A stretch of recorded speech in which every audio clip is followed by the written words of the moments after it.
All right, hey, good morning, guys. Pastor Phil with Calvary Chapel Reno Sparks. This is our second edition of the Morning Pursuit, which is devotional that we're going to be putting out from time to time for you guys. And right now we're looking at the second part of a series called the Warrior's Creed.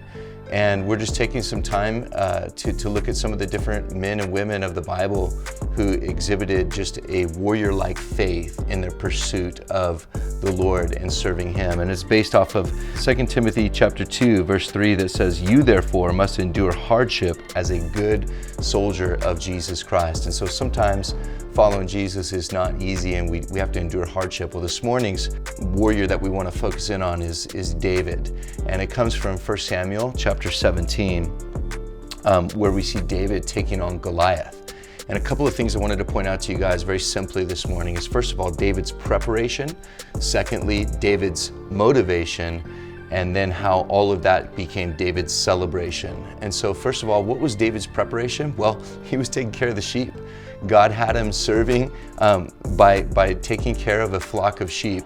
But it was through that time where perhaps David was thinking, man, why am I doing this? Or what good is going to come out of this? That God was teaching David some really invaluable life lessons, including the life lesson of seeking the Lord and coming to know the Lord and to fear the Lord. So that was huge. That was David's preparation that got him ready for this battle. Secondly, David's motivation. And we see David's motivation by how he talks to the giant in 1 Samuel chapter 17 and verse 45. He says to the Philistine, "You come to me with a sword, with a spear, and with a javelin, but I come to you in the name of the Lord of hosts, the God of the armies of Israel, whom you have defied."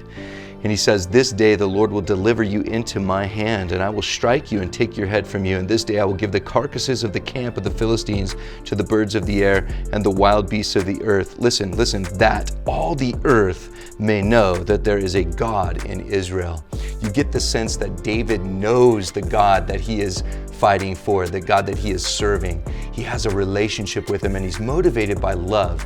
So David's preparation was as a shepherd, but his motivation for taking on this giant was his love for the Lord. And I want you to grasp that. And that led to the celebration in David's life. And we see that so it was in verse 48, when the Philistine arose and came and drew near to meet David, that David hurried and ran toward the army to meet the Philistine. I love that. He ran towards him. And then David put his hand in the bag and took out a stone, and he slung it and struck the Philistine in his forehead, so that the stone sank into his forehead and he fell on his face to the earth.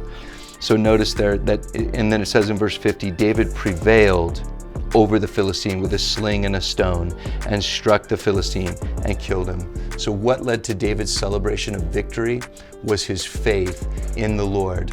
The preparation, knowing his God, the motivation, loving his God, and then stepping out in faith led to victory in his life. And I hope that encourages you, because what are the giants that you're facing in your life? What is there some sort of idolatry, something that you're putting before the Lord?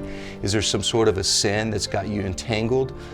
Maybe the sin of covetousness or lust? Is there fear that's paralyzing your life? What giant are you facing? Know this, God is greater than your giant. And when your eyes are on Him, you will overcome that giant too. God bless you guys. I hope that blesses your life.